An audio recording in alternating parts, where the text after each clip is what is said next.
मोटापा जो है, बहुत सारी बीमारियां उठ रही हैं, जैसे कि दिल की बीमारी हो गई, हाई ब्लड प्रेशर हो गया। 10 साल का बच्चा है, 8 साल का बच्चा है, वो इतना ज़्यादा मोटा है, इतना ज़्यादा मोटा है कि उसे चला भी नहीं जा रहा है। ये इतना चिंता का विषय क्यों है मैम? जो हमारा आजकल जंक फूड जो मैंने अभी बताया, वो भी एक बहुत बड़ा कारण है। बच्चों का फिजिकल एक्टिविटी, एक्सरसाइज, भागना दौड़ना में कम ध्यान जाना। स्कूल में पेरेंट्स बच्चों के मोटापे को ठीक करने के लिए क्या कर सकते हैं? स्कूल्स में और पेरेंट्स को ये एक साथ मिलकर एफर्ट करना पड़ेगा।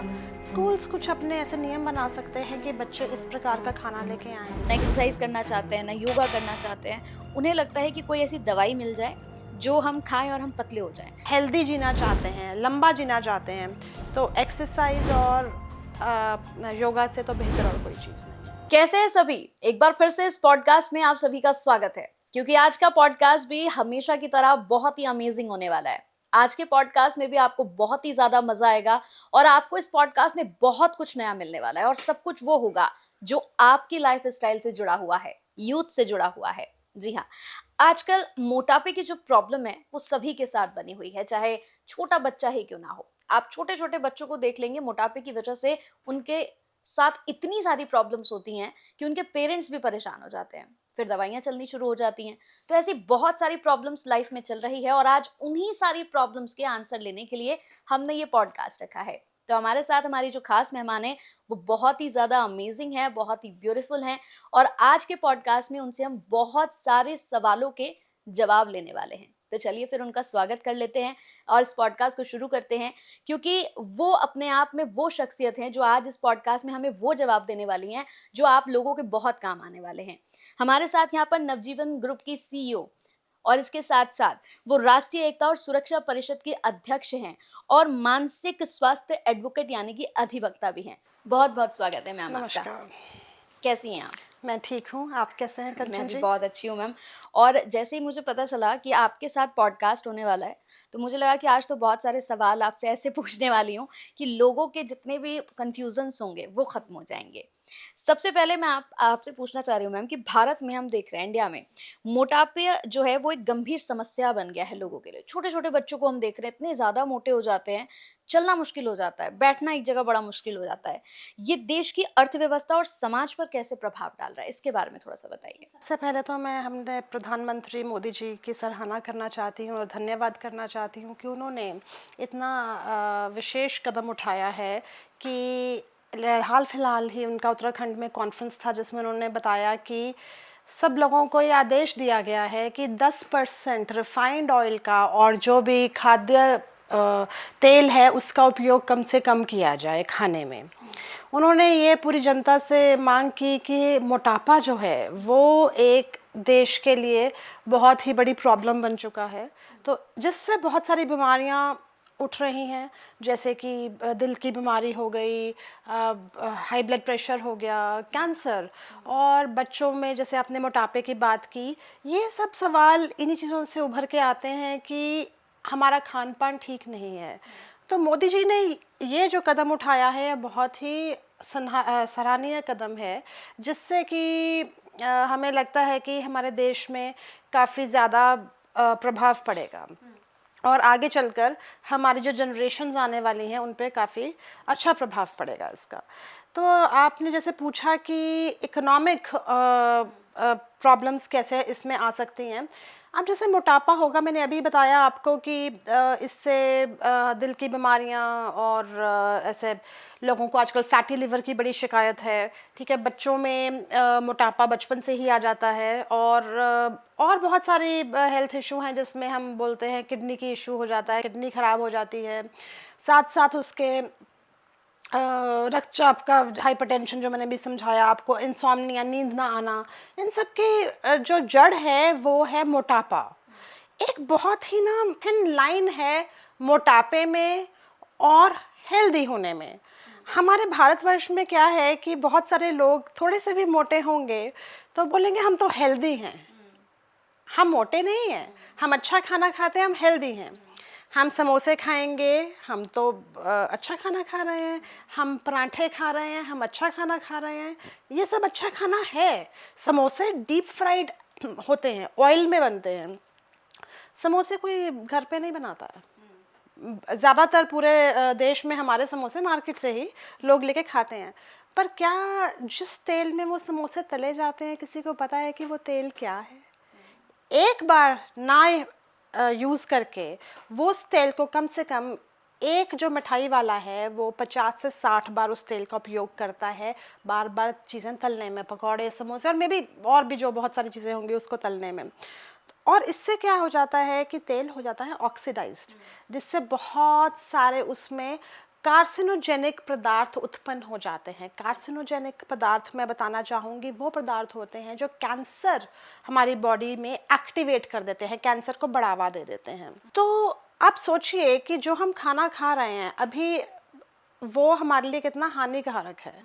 आप अच्छे से अच्छे जगह पे भी चले जाइए, उसमें भी आप कैसे ये बता पाएंगे कि जो तेल इस्तेमाल हुआ है उसमें जो रिफाइंड ऑयल यूज़ हुआ है, और रिफाइंड ऑयल पहले तो किस क्वालिटी का है, दूसरी बात कि वो कितनी बार पहले प्रोसेस हो चुका है, कितनी बार यूज़ हो चुका है, और वो आपके अंदर जा रहा है। तो अगर आप एक तली हुई चीज़ डीप फ्राइड खाते हैं जो कि अपने घर में ना हो पर आपने बाहर से खरीदी हो, उससे आपने अपना दिल का दौरा, रक्तचाप बढ़ना, किडनी, फैटी लिवर को 100x बढ़ा दिया है। 100x मतलब कि 100 गुना आपने उसको अपनी तरफ आमंत्रित कर लिया है, अट्रैक्ट कर लिया उस प्रॉब्लम को, कि आप इनविटेशन ही तो दे रहे हैं कि हम खा रहे हैं और इनवाइट कर रहे हैं प्रॉब्लम्स को एक बार खा के। और एक बात और यहाँ बोलना चाहूँगी कि आज जो बच्चे हैं, छोटे हैं, माँ बाप भी इतना मतलब ध्यान नहीं देते आजकल, सब अपने प्रॉब्लम्स में, अपने काम में, व्यवसाय में जुड़े हुए हैं, बिजी हैं। तो बच्चे बोलते हैं कि हम तो ठीक है, हमने आज एक पिज़्ज़ा का स्लाइस खाया, हमने एक समोसा खाया, हमने पकौड़े खाए, मार्केट से लिया। जंक फूड बहुत ज़्यादा अवेलेबल है हर जगह और टेस्टफुल भी है। उसमें स्पेसिफिकली ऐसे पदार्थ यूज़ किए जाते हैं जिसमें टेस्ट इन्हांसर्स हमें जिन्हें हम कहते हैं। अब जो टेस्ट इन्हांसर्स हैं वो टेस्ट बढ़ाएंगे तभी तो सामने वाला जो कंज्यूमर है वो अट्रैक्ट होगा उसके लिए। इससे क्या होता है कि बच्चे उस तरफ ज़्यादा जाते हैं और घर में भी लोग इतने ज़्यादा बिजी हैं, लोग बोलते हैं घर में कौन बनाएगा इतना, मतलब 2 घंटे कौन लगाएगा एक छोटी सी चीज़ के लिए, चलो 200 रुपये की तो आएगी, 300 रुपये की तो आएगी, मार्केट से ऑर्डर कर लेते हैं। पर उससे क्या है कि उस चीज़ से आदत पड़ जाती है। ये इक्वली उतना ही एडिक्टिव है जिसे हम बोलते हैं कि लोग ड्रग्स और अल्कोहलिज्म के एडिक्शन होता है, वैसे ही ये इक्वली जंक फूड उतना ही एडिक्टिव है छोटे बच्चों के लिए और यंग अडल्ट्स के लिए, और इनफैक्ट मैं बोलूँगी कि हम लोगों के जो एज ग्रुप है उसमें भी। तो फटाफट से खाना बनाना, फटाफट से खाना खाना, इस चीज़ को हम जब अडॉप्ट करते हैं तो हम अपनी हेल्थ को भूल जाते हैं। बिल्कुल बिल्कुल, क्योंकि हम हर चीज़ फास्ट फूड में खाना चाहते हैं जो कि मेनली जंक फूड ही होती है। लेकिन ऐसे में हम देख रहे हैं, मैम आपने बड़ी अच्छी बात कही कि भारत में क्या होता है, थोड़ा-सा भी इंसान मोटा हो जाता है, तो वो एक और, जैसे आप किसी को बोलोगे कि यार अच्छे खासे मोटे हो रहे हो, यार हम खाते-पीते घर से हैं। हाँ। आजकल लोगों का ये हो गया है कि वो अगर थोड़े से मोटे होंगे तो वो खुद को मोटा समझेंगे ही नहीं, कहेंगे हम खाते-पीते घर से, हम हेल्दी हैं। बहुत अच्छा आपने कहा। लेकिन मैम हम देख रहे हैं कि छोटे बच्चे जो हैं, हाँ। हाँ, हम कई बार देखते हैं कि 10 साल का बच्चा है, 8 साल का बच्चा है, वो इतना ज़्यादा मोटा है, इतना ज़्यादा मोटा है कि उसे चला भी नहीं जा रहा है। तो ऐसे में मुझे लगता है कि पेरेंट्स को बहुत ज़्यादा ध्यान देने की ज़रूरत है। और ये इतना चिंता का विषय क्यों है मैम? सबसे पहली बात मैं आपको बताती हूँ कि बच्चे मोटे क्यों होते हैं। पहली बात कि इसमें हार्मोनल इम्बैलेंस का बहुत बड़ा रोल है। दूसरी बात इसमें यह है कि हमारा जो फैमिली ट्री है, जो हमारा जो जेनेटिक फैक्टर है इसमें कितना काउंट करता है, जो फैमिली है वो कितनी मोटी है, बच्चा आगे कितना मोटा हुआ, ठीक है ना। कई आप देखेंगे कि फैमिलीज में बहुत लोग थिन और लीन होते हैं, बिल्कुल पतले होते हैं, वो मोटे होते ही नहीं, उनका मेटाबॉलिज्म इतना फास्ट होता है कि वो कुछ भी खाते नहीं पतले रहेंगे। कुछ लोग ऐसा होता है कि थोड़ा सा भी खाएंगे तो उससे मोटे हो जाएंगे। तो इसमें genetic factors, metabolism, environmental factors सब काउंट करते हैं। दूसरी बात, बच्चे का मोटा होना, एक जो हमारा आजकल जंक फूड जो मैंने अभी बताया वो भी एक बहुत बड़ा कारण है। बच्चों का फिजिकल एक्टिविटी, एक्सरसाइज, भागना दौड़ना में कम ध्यान जाना, क्योंकि आजकल हर कोई तो टेक्नोलॉजी और सोशल मीडिया पे लगा है, ठीक है, और हर कोई ये उसमें फ़र्क नहीं समझ पाता कि कितना टाइम, कितना समय किस चीज़ को देना है। वो टाइम मैनेजमेंट ना होने के कारण आजकल के बच्चे मोटे हो रहे हैं। पढ़ाई है, उसके बाद बहुत सारी चीज़ें हैं, तो ये बहुत सारी चीज़ें हैं जो मैटर करती हैं। एक बात और है, हमारी बॉडी की कॉन्स्टिट्यूशन, जिसको आयुर्वेदा में हम बोलते हैं कि 3 प्रिंसिपल्स पे बेस्ड है, वात, पित्त और कफ। मोटापा होता है हमेशा कफा का इम्बैलेंस होने से, कफा का बढ़ोतरी होने से हमारे बॉडी में।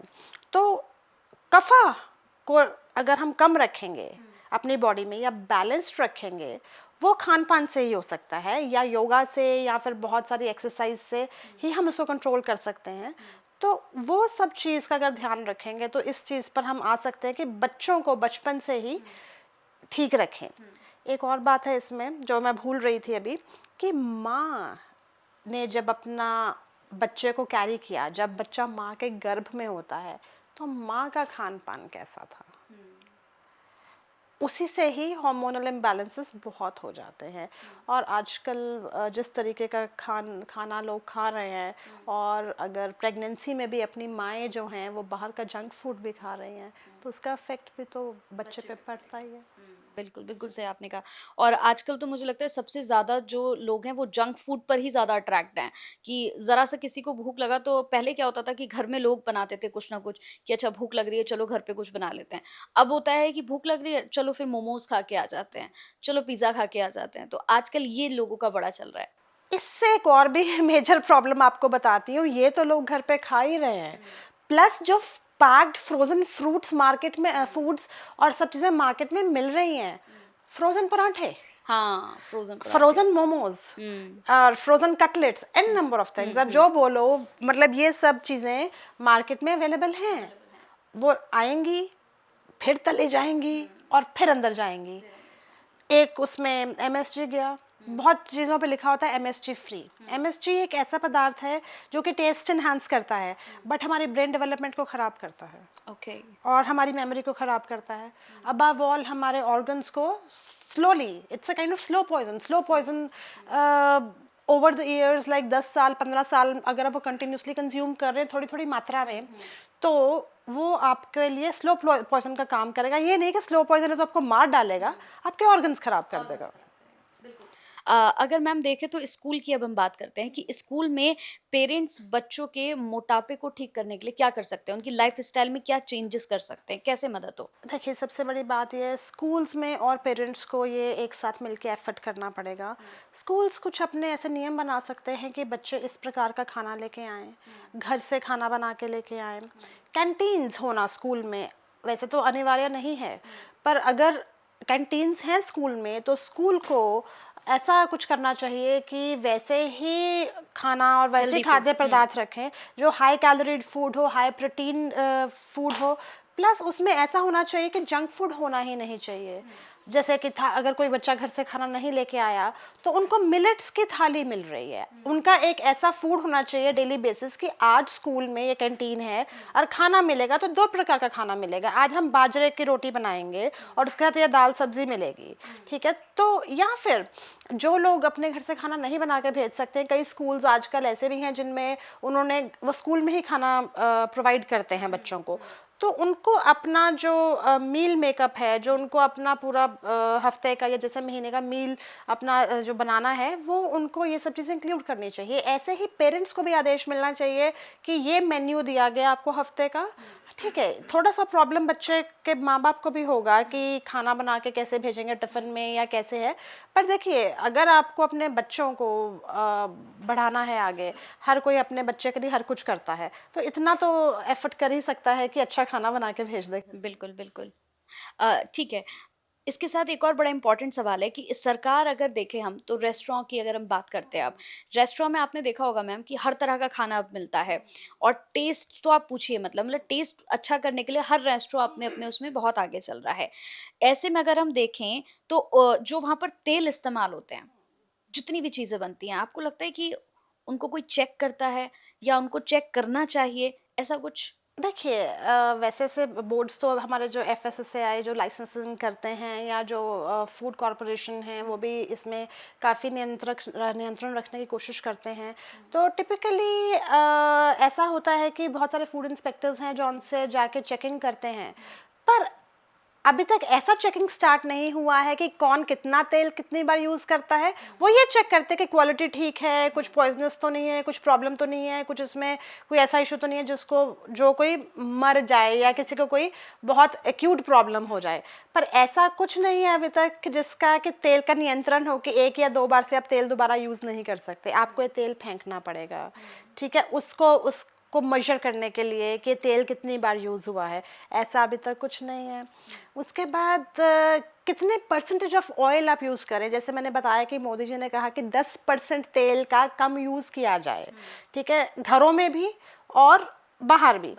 पर घरों में ये एक उनका एक उन्होंने ये चीज़ बोली है, ये एक चीज़ साझा की है लोगों के साथ, पर लोग इसको कितना मानेंगे वो तो उनके ऊपर डिपेंड करता है कि वो अपनी हेल्थ को ठीक करना चाहते हैं कि नहीं।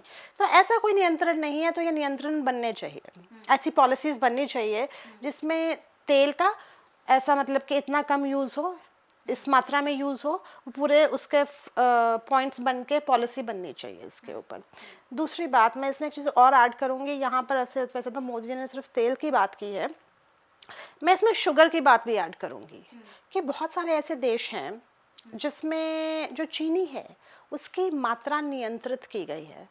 हर कोई कोल्ड ड्रिंक पीता है और उसमें हर तरीके की मात्रा जो है चीनी की वो ज़्यादा होती है। अगर उसको हम नियंत्रित कर लें कि इतने परसेंटेज ऑफ चीनी ही इस कोल्ड ड्रिंक में जाएगा, जिस खाद्य पदार्थ में जाएगा, या इस बिस्किट में जाएगा, इस केक में जाएगा, तो ऑटोमेटिकली चीनी से भी लोगों का मोटापा बढ़ता है, एडिपोज टिश्यू बढ़ता है। तो उससे क्या होता है कि उससे क्या होगा कि लोग जो बाहर का खाना खाते हैं उसमें चीनी अपने आप कम खाएंगे। बिल्कुल। तो ये तो बहुत ध्यान रखने की चीज़ें हैं, लेकिन मुझे लगता नहीं है कि इतना ध्यान अभी रखा जा रहा है, क्योंकि हाँ, क्योंकि चीनी की मात्रा भी बहुत ज़्यादा, और आपने बिल्कुल सही कहा कि आजकल छोटे-छोटे बच्चे भी जो हैं, आप बाहर चले जाएँगे तो मम्मा कोल्ड ड्रिंक चाहिए, मम्मा कोल्ड ड्रिंक के बिना जाना ही नहीं है, तो ये छोटे-छोटे बच्चों से ही शुरू हो रहा है। जूसेस देख लीजिए, कोल्ड ड्रिंक्स, चॉकलेट्स देख लीजिए। चॉकलेट्स। आप अगर यहाँ पर कोई इस चीज़ पे एम्फसाइज करता ही नहीं है कि कोई डार्क चॉकलेट खाए, सब लोगों को मीठा चाहिए। मिठाई में मीठे का कोई नियंत्रण नहीं, कितनी सारी हमारे तो देश में मिठाई एक सबसे बड़ा खुशी का मौका पे हर खुशी के मौके पे मिठाई खाई जाती है। तो मीठा तो बहुत हमारे देश में मीठा तो चलता है, पर मीठे का नियंत्रण होना बहुत ज़रूरी है। अगर हम बात करें अब आयुर्वेद में, आयुर्वेद प्रथाएँ और खाद्य पदार्थ लोग मोटापे को स्वाभाविक और सही तरीके से कैसे करें? इसमें आयुर्वेद में क्या है इसके लिए? देखिए, आयुर्वेद ही तो एक ऐसा तरीका है जिसके ज़रिए लोग अपना मोटापा कम कर सकते हैं, पर मेहनत नहीं करना चाहते। अगर मैं इस समय मॉडर्न और कंटेम्प्रेरी मेडिसिन की बात करूं तो उसमें बहुत सारी ऐसी चीज़ें हैं जिसमें लोग जाते हैं और पतले होके आते हैं, जैसे कि कूल स्कल्प्ट हो गया, आजकल बहुत कॉमन चल रहा है, आपने सुना भी होगा। कूल स्कल्प्टिंग में वो एक मशीन लगा देते हैं जो सेल्स को, बॉडी सेल्स को, फैट सेल्स को फ्रीज कर देती है, उसको तोड़ के, काफ़ी पेनफुल चीज़ है मैंने सुना है, तो उसको तोड़कर वो 2-3 महीने में किसी को पतला कर देती है। वैसे ही पहले लिपोसक्शन था, या आजकल लोग एक सर्जरी यूज़ कर रहे हैं जिसमें हम बोलते हैं कि एब्डोमिनोप्लास्टी, जिसमें फैट को मतलब निकाल के उसको मतलब हमारे जो शरीर के अंग हैं, जैसे कि मोटापा पेट पे ज़्यादा होता है, उसको वहाँ से सिल दिया जाता है। फिर एक बायरेट्रिक सर्जरी है जिसके फेवर में, बीइंग इनटू आयुर्वेदा, मैं तो बिल्कुल नहीं हूँ। बायरेट्रिक सर्जरी से लोग पतले ज़रूर होते हैं, उसमें पेट को खोल के उसको बांध दिया जाता है अंदर से कि आप थोड़ा ही खाना खाएंगे, आप इससे ज़्यादा खाना खाएंगे ही नहीं तो आप मोटे होंगे ही नहीं। तो वो चीज़ों से ज़्यादा बेहतर है कि हम लोग व्यायाम करें, हम योगा करें, प्राणायाम करें। हमारे अगर कोई भी इंसान पूरे देश में 1 घंटा रोज़ योगा कर ले, मैं ये लिख के दे सकती हूँ कि कोई मोटा होगा ही नहीं। पर उसकी कंसिस्टेंसी चाहिए, रोज़ करना है, 4 दिन करके कोई पतला नहीं होगा। इसको एक अपना लाइफस्टाइल बनाना पड़ेगा। सुबह जल्दी उठिए, अपने खान पान का ध्यान रखिए, नींबू और गर्म पानी, शहद मिक्स करके पीजिए, पर कोशिश करिए कि आप अपना खाना पीना सही समय पे सही तरीके से करें। इसमें आयुर्वेदा में एक बात और आती है, फिर हमारी constitution and principles of body, जैसे मैं वात पित्त और कफ बोलूँगी, जिस पे पूरा आयुर्वेदा बेस्ड है। तो कफा के बढ़ने से मोटापा बढ़ता है। अब कफा को जब कम करते हैं तो इसमें आपने एक शब्द सुना होगा, इंटरमिटेंट फास्टिंग, जो कि फ़ायदेमंद है। पर यही इंटरमिटेंट फास्टिंग जो पिता प्रकृति के लोग करेंगे या वात प्रकृति के लोग करेंगे तो उनको सूट नहीं करेगा। तो आपकी कॉन्स्टिट्यूशन क्या है बॉडी की, सबसे पहले तो आपको वो जानना है, उसके बाद आप ट्रीटमेंट अप्लाई कर सकते हैं। इसके अलावा एक जनरल ट्रीटमेंट है कि त्रिफला, आंवला, हरड़ और बेहेड़े का मिक्सचर हर कहीं मिलता है, आप फ्रेश भी ले सकते हैं, उसको उबाल के पी सकते हैं, त्रिफला का पाउडर खा सकते हैं। वो एक बहुत अच्छा डिटॉक्सीफायर है और फैट को बहुत अच्छे से कंट्रोल करता है।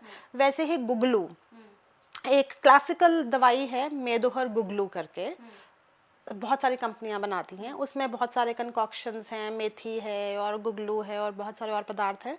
वो भी एक ऐसी दवाई है, पर मैं यहाँ बोल रही हूँ, इसका मतलब ये नहीं कि वो सब लेनी शुरू कर दे। हर कॉन्स्टिट्यूशन जो आपकी बॉडी के है उसके ऊपर हर चीज़ नहीं सूट करती है। वो सूट करने के लिए आपको अपनी बॉडी को जानना पड़ेगा। तो इससे बेहतर है कि आप होलिस्टिक अप्रोच इस्तेमाल करें और अपने ध्यान, अपना व्यायाम का, अपने एक्सरसाइज का ध्यान रखें, खाने पीने का ध्यान रखें। आपने बताया मैम कि बहुत सारे सर्जरीज हैं जिसके बारे में आपने बात की। जैसे सोशल मीडिया का ज़माना है, अब हम लोग भी खोलते हैं, इंस्टा खोलेंगे तो ऐसे एडवर्टाइजमेंट आते हैं कि आपको पतला कर दिया जाएगा। तो मैं अपना एक एक्सपीरियंस आपसे शेयर कर रही हूँ, मैंने भी किया। मैंने भी उन्हें कॉल किया और पूछा कि अच्छा मतलब कैसे हो जाता है ये? बोला मैम बस 3 मंथ्स में आप पतले हो जाओगे, 3 सेटिंग आपको करवानी है और आपको आना है। लेकिन ये सब कुछ जब हो गया, मैंने डन भी कर लिया, ठीक है मैं जाऊँगी। लेकिन फिर मुझे लगा कि जितना मैं वहाँ मेहनत करूँगी, पैसा लगाऊँगी, उससे अच्छा मैं एक्सरसाइज़ करूँ। लेकिन मैम मतलब हमने देखा है कि लोग नहीं करना चाहते हैं, एक्सरसाइज़ तो करना ही नहीं चाहते हैं। ना एक्सरसाइज़ करना चाहते हैं, ना योगा करना चाहते हैं। उन्हें लगता है कि कोई ऐसी दवाई मिल जाए, जो हम खाएँ और हम पतले हो जाएँ। और शायद अभी हाल ही में आया था कि इस तरह की कुछ दवाई खा के एक शख्स की जान भी चली गई थी। तो ऐसे में लोगों के लिए क्या मैसेज होगा? क्योंकि ये आजकल की बड़ी प्रॉब्लम हो गई है। ये जो आप बोल रहे हैं कि लोग कुछ करना ही नहीं चाहते, ये कोई उनका फिजिकल प्रॉब्लम नहीं है, ये उनका मेंटल प्रॉब्लम है। ये साइकोलॉजिकल इशू है और ये साइकोलॉजिकल इशू ही है जिससे लोग, एक इशू ये भी है साइकोलॉजिकल कि लोग मोटे होते हैं, यंग अडल्ट्स और बच्चे भी। आजकल इतना प्रेशर है हर किसी पे, एक रैट रेस चल रहा है कि हमें आगे बढ़ना है, आगे दौड़ना है, चाहे वो स्कूल हो, कॉलेज हो, इंस्टीट्यूट हो, कुछ भी हो। और सुसाइड्स भी इसीलिए होते हैं। तो अगर हम यहाँ मोटापे की बात कर रहे हैं तो एक साइकोलॉजी ऐसी बन गई है लोगों की कि हमें कुछ आराम से, आसानी से चीज़ मिल जाए। बिल्कुल। अगर यही आसानी ना होती तो कोई मोटा ही ना होता ना, कोई बाहर से ऑर्डर करके फूड खाता ही ना, कोई जंक फूड ही ना खाता टेस्ट के लिए। तो थोड़ा बहुत तो देखिए कॉम्प्रोमाइज़ करना पड़ेगा अपने मन के साथ। आपकी मेंटल हेल्थ पे भी फोकस करना बहुत ज़रूरी है अगर आपको मोटापे से बचना है। तो व्यायाम जो है, और जैसे मैं योगा बोल रही हूँ, ये तो अपनी, अगर आप जीना चाहते हैं, हेल्दी जीना चाहते हैं, लंबा जीना चाहते हैं, तो एक्सरसाइज और योगा से तो बेहतर और कोई चीज़ नहीं है। अगर हम सोशल मीडिया की, जैसे अभी मैंने बात की आपसे कि सोशल मीडिया पर बहुत ज़्यादा एडवर्टाइजमेंट्स आते हैं कि पतला होने के लिए, तो आपको नहीं लगता कि ये भी एक बहुत बड़ा इफ़ेक्ट डाल रही है? क्योंकि हम देखते हैं बहुत सारे लोग, अब तो इतने डॉक्टर्स हो गए हैं, बहुत सारे लोग हो गए हैं, जो आकर अलग-अलग रेमेडीज़ बताते हैं कि आप जो है जीरे का पानी पी लो, आप सौंफ जीरे का पानी पी लो। कई ऐसे एडवर्टाइजमेंट आते हैं कि ये सर्जरी करा लोगे तो आप पतले हो जाओगे। इन सब पर नियंत्रण कैसे हो? देखिए, इस पे नियंत्रण हर किसी को इंडिविजुअली करना पड़ेगा। इसलिए इंडिविजुअली नियंत्रण करना पड़ेगा क्योंकि वो हमारी अपनी सोच है। हमें ये देखना पड़ेगा कि हमारे लिए सही और गलत क्या है। रही जीरे पानी पीने की बात, सौंफ की, मेथी पानी पीने की बात, या जैसे मैंने त्रिफला के बारे में बताया, गुगलू के बारे में बताया, तो ये आपके ऊपर डिपेंड करता है कि आप किस चीज़ को कैसे लेना चाहते हैं। फिर से बोलूँगी, ये चीज़ तभी लेंगे अगर आपको पता होगा कि आपकी बॉडी की कॉन्स्टिट्यूशन क्या है, आप किस प्रकृति के इंसान हैं, पहली बात। दूसरी बात कि जो आप सोशल मीडिया पे एड्स की बात कर रहे हैं, ये भी हमारी मानसिकता है। अगर हम ये सोचें कि हम एक किसी भी इंस्टीट्यूट में जाके या किसी भी क्लिनिक में जाके हम 5 से 10 लाख खर्च कर रहे हैं, तो क्या वो 5 से 10 लाख हम कहीं और यूज़ कर लें और यही 5 लाख 10 लाख बचा के अगर हम 3 महीने एक रोज़ रनिंग ही कर लें, चाहे एक ब्रिस्क वॉक कर लें, तो पैसे बचेंगे और पतले तो होंगे और पतले होने के साथ साथ हमें जो बीमारियां हैं डायबिटीज़ जैसी, हाइपरटेंशन जैसी, हृदय रोग जैसे, वो कम होंगे, क्योंकि बायरेटरिक सर्जरी करा के या फिर कूल स्कल्प्ट करा के या जो भी आजकल चीज़ें अवेलेबल हैं मार्केट में पतला होने के लिए, उससे कोलेस्ट्रॉल कम नहीं होगा, उससे किडनीज ठीक नहीं होंगी, उससे पैंक्रियाज अच्छे फंक्शन नहीं करेंगे। वो फंक्शन तभी करेंगे जब आप अपनी बॉडी को उठाएंगे और चलाएंगे। बिल्कुल बिल्कुल। भारत में अगर देखें तो मोटापा बढ़ने की वजह से मेंटल इश्यूज बहुत होते हैं मैम। और हमने तो मतलब ये तो फैक्ट है कि अगर आप मोटे हैं तो फिर आपको कुछ ना कुछ बीमारी लगती रहेगी। जैसे आपने बताया कि मोटे हैं तो डायबिटीज भी लग जाएगा आपको, कैंसर भी हो सकता है, और फैटी लीवर तो आजकल हम देख रहे हैं बहुत नॉर्मल हो गया है। तो इन सब चीज़ों को आपने बताया, ये तो बताया कि कैसे कैसे करके सब कुछ हो रहा है, बट मैम ये रुके कैसे, इसको हम कैसे रोक सकते हैं, नियंत्रण कैसे पा सकते हैं इस पे? सबसे बड़ा नियंत्रण तो ये है कि सरकार में हमें बहुत सारी पॉलिसीज़ लेके आनी चाहिए जो लागू कर दें। अगर आज सीट बेल्ट का चलान ना हो तो क्या कोई सीट बेल्ट डाल के गाड़ी चलाएगा? सही, बिल्कुल सही। तो वैसे ही जब तक नियंत्रण नहीं करेंगे कोई रुकेंगे नहीं। जिन लोगों को अपनी हेल्थ की परवाह है, जो अपनी हेल्थ को ठीक करना चाहते हैं, वो तो आज भी जिम जा रहे हैं, वो तो आज भी योगा कर रहे हैं, वो आज भी अपने खाने पे नियंत्रण कर रहे हैं। पर जो लोग करना ही नहीं चाहते, जो इस चीज़ को रियलाइज़ ही नहीं करे, समझ नहीं रहे कि हेल्थ कितनी इम्पॉर्टेंट है उनके अपने लिए, जीवन एक बार मिलता है, ठीक है, उसको कैसे अच्छे से रखना है और आगे तक निभाना है, तो जब तक वो उनको ये एहसास ही नहीं है तो कैसे समझाएंगे? उसके लिए तो नियंत्रण जैसे मतलब पॉलिसीज़ बनानी पड़ेंगी ऐसे। इसके साथ अगर देखें, जैसे आपने मोटापे की बात की, आपने कहा कि स्कूल्स में ऐसी कैंटीन्स होनी चाहिए जहाँ पर हेल्दी फूड हो, लेकिन रोड साइड की अब बात कर लेते हैं। आपने सही कहा मैम कि तेल कितनी बार यूज़ हो रहा है ये आज तक रेस्टोरेंट में भी चेक नहीं होता है। लेकिन फिर अगर हम स्ट्रीट फूड की बात करें, जैसे आपने समोसे की बात हमने की थी, समोसा जो रोड साइड पे बनते हैं, जो वो तलते हैं, मुझे लगता है कि वो तेल, आपने बिल्कुल सही कहा, 50 बार नहीं, और वही तेल रोज यूज होता है। रोज़ यूज़ होता है। रोज यूज, एक हफ्ते तक भी वो उस तेल को चला मुझे लेते हैं। लगता है 2 महीने यूज़ होता है, 2 उसी में महीने। उसमें और तेल डाल दिया जाता है, उसको तो फेंका ही नहीं जाता। और अगर जब आप वो कढ़ाई या जो भी बर्तन में वो पक रहा है, अगर उस तेल को निकाल कर देखेंगे तो उस पे इतना मोटा नीचे काले रंग का लेयर बन जाता है। अब इमेजिन कि वो लेयर हमारे अंदर जाता में है, जाता है। हमारे पेट में, हमारे गट में, हमारे लिवर के थ्रू होके जाता है।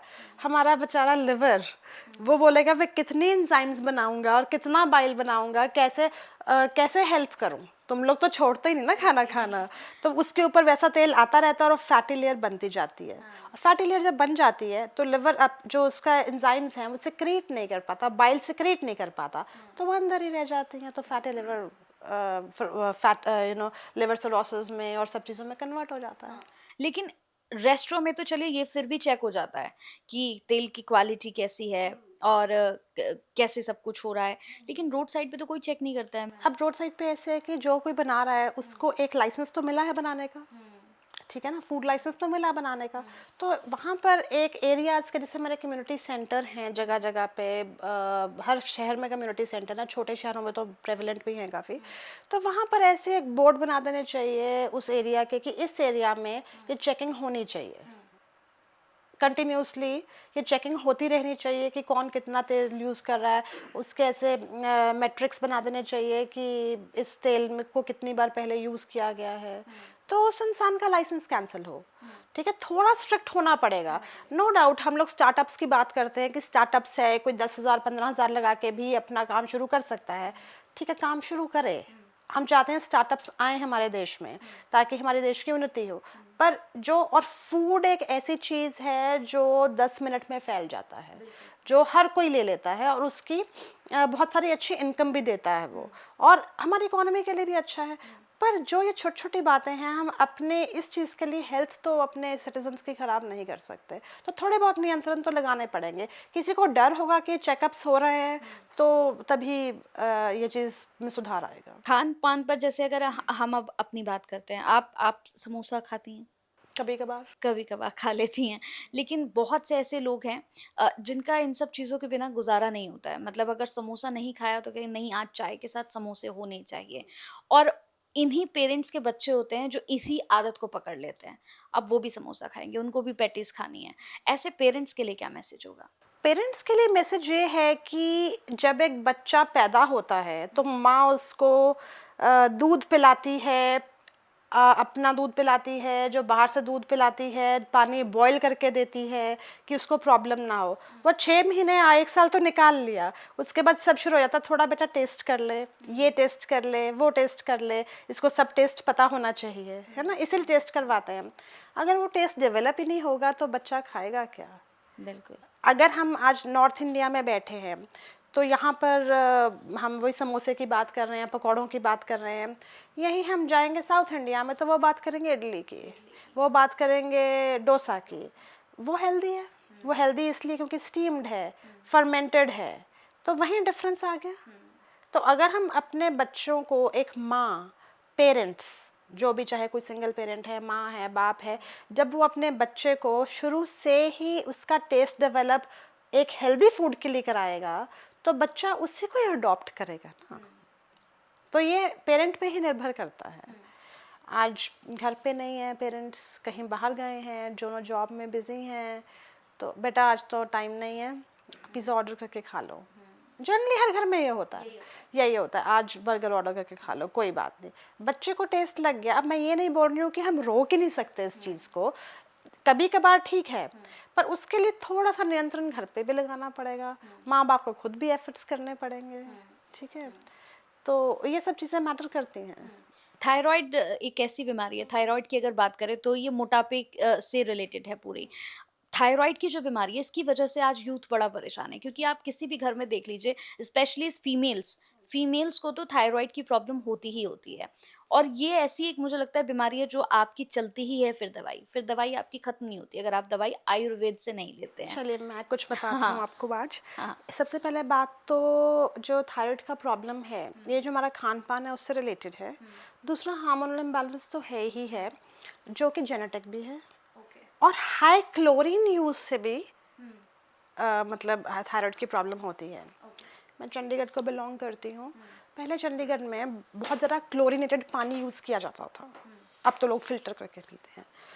तो उस समय सबसे ज़्यादा थायराइड केसेस वहाँ होते थे। ओके। ठीक है, तो बहुत सारी चीज़ें हैं जो मैटर करती हैं। अब नहीं यूज़ होता, पहले क्लोरीनेटेड वाटर यूज़ होता था, पर अब एक चीज़ ये है कि हमारा खान पान कैसा है, फिर वही बात आ गई कि आपका व्यायाम कैसा है।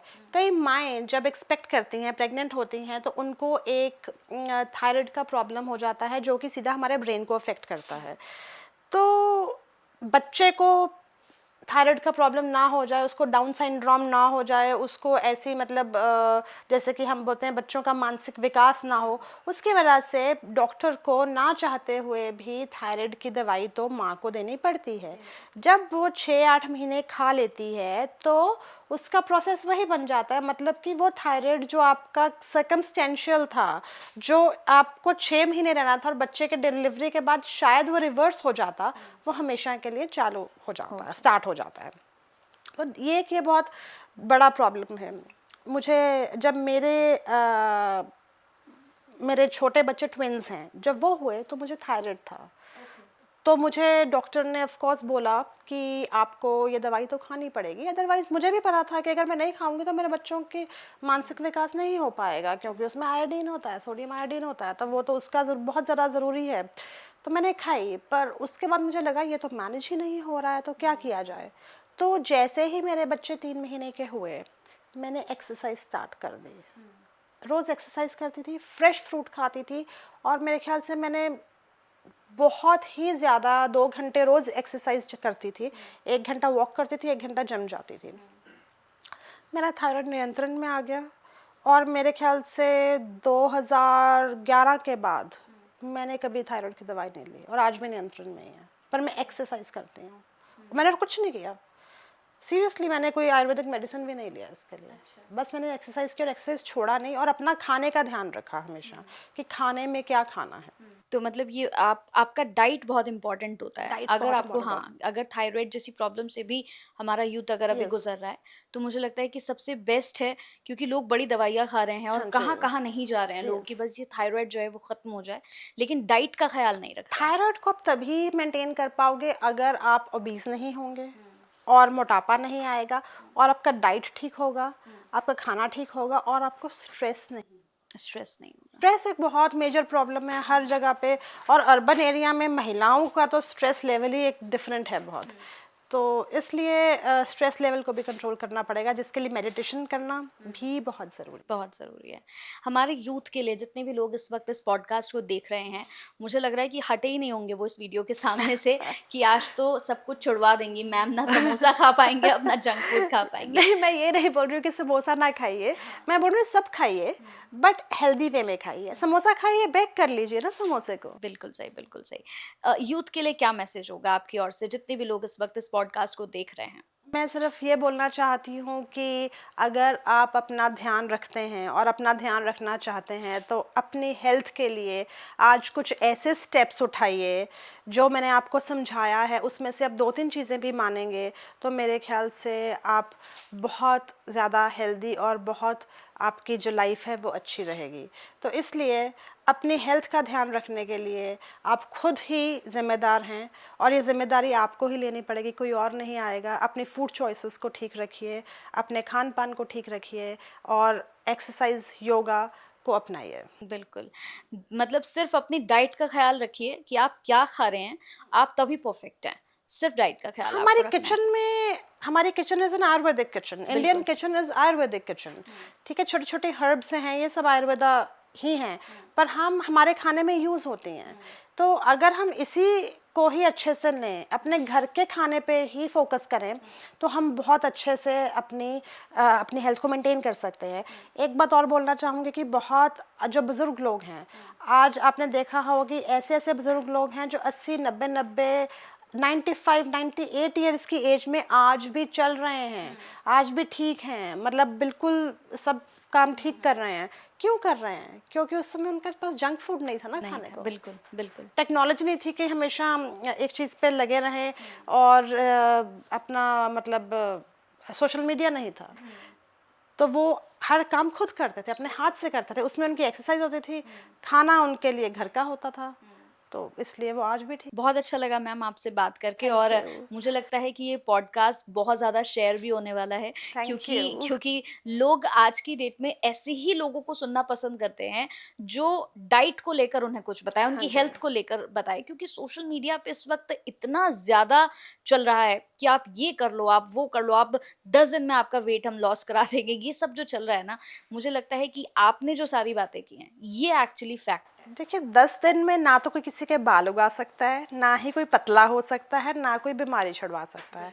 उसके लिए आपको मेहनत, परिश्रम करना पड़ेगा, और वो आपको ही करना पड़ेगा। अगर मैं बोलूँ कि आपकी जगह मैं कर लूँ बदले में, वो तो नहीं हो पाएगा। बहुत बहुत शुक्रिया मैम, बहुत बहुत थैंक यू, आप आई और इतना अच्छा पॉडकास्ट हमारा हुआ। बहुत बहुत थैंक यू थैंक यू आपका, सो मच। Thank you. नमस्कार।